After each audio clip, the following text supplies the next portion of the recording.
ഒരു വീടിൻ്റെ പേര് പതുക്കെ നാടിൻ്റേതായി മാറുക. അവിടെ നിന്ന് മലയാള സാഹിത്യത്തെ ഉയർത്തിപ്പിടിക്കാവുന്ന സാഹിത്യ നിരീക്ഷണങ്ങൾ പുറത്തേക്കെത്തുക. 19-ാം നൂറ്റാണ്ടിൽ മലയാള ഭൂമിക്ക് ലോകപ്രശസ്തി നേടിക്കൊടുത്ത 2 പുസ്തകങ്ങൾ. ഒരു സാമൂഹ്യ ജീവി എന്ന നിലയിൽ ലോക ചരിത്രത്തിൽ രേഖപ്പെടുത്തപ്പെട്ടതാണ് ഈ പുസ്തകങ്ങൾ. ഇത് ചരിത്രമാണ്, ജീവിതത്തോട് ചേർന്ന് നിൽക്കുന്ന ചരിത്രം. ഏവർക്കും ചരിത്ര ജീവിതത്തിലേക്ക് സ്വാഗതം. ഒളപ്പമണ്ണ മന, ദേശമംഗലം മന, അക്കിത്തം മന, നാലപ്പാട് തറവാട് തുടങ്ങി മലയാള സാഹിത്യത്തിൽ ചിരകാല പ്രതിഷ്ഠ നേടിയ വീട്ടകങ്ങൾ വളരെ കുറച്ചു മാത്രമേയുള്ളൂ. മലയാള ഭാഷയും എഴുത്തും സാഹിത്യവും ഈ തറവാടുകളെ ദേശാന്തര തലത്തിൽ എത്തിച്ചു എന്നുള്ളതാണ് സത്യം.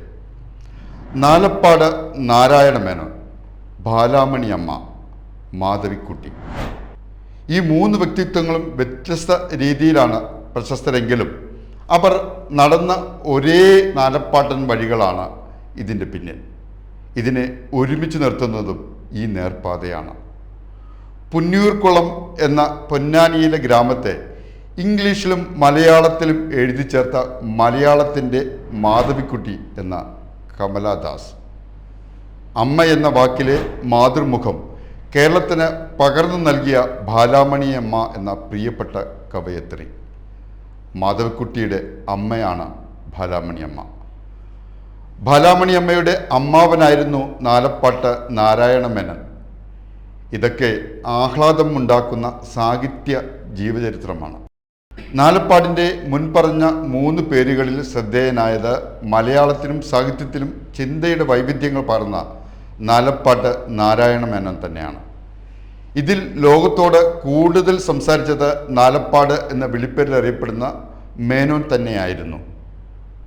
വിദേശ ഭാഷയും ജീവിതങ്ങളും നിരീക്ഷിച്ച് വ്യക്തികൾക്ക് പകർന്നു നൽകുന്നതിൽ പ്രധാനിയായിരുന്നു അദ്ദേഹം.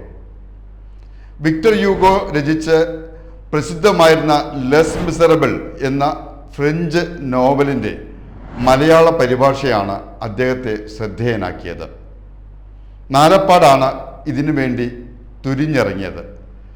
1887 ജനിച്ച നാരായണ മേനോൻ 1832 ഫ്രാൻസിൽ ജൂൺ വിപ്ലവത്തിൻ്റെ കൈപ്പിടിയിൽ 1862 മാർച്ച് 30 പുറത്തിറങ്ങിയ ലെസ് മിസറബിൾ എന്ന നോവലിലൂടെ പുറത്തുവച്ചത് മലയാളത്തിലേക്ക് അതുവരെ സിദ്ധമല്ലാത്ത ഒരു നോവലിൻ്റെ മലയാള പരിഭാഷയായിരുന്നു.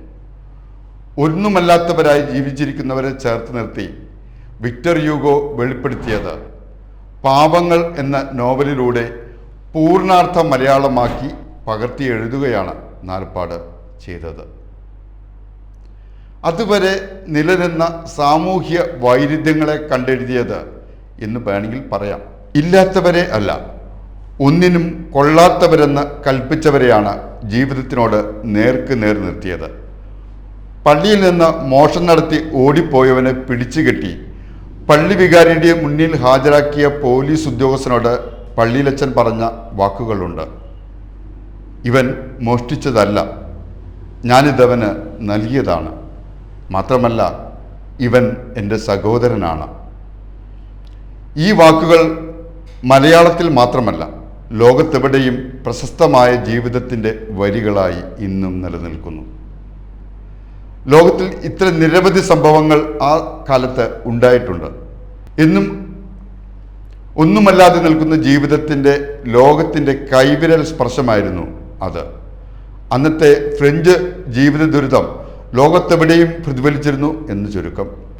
മലയാള വായനാ ലോകത്തെ ത്രസിപ്പിച്ച ഒരു സമ്പൂർണ്ണ ലൈംഗിക ജീവിത പഠനമാണ് നാലപ്പാടിൻ്റെ രതിസാമ്രാജ്യം എന്ന കൃതി.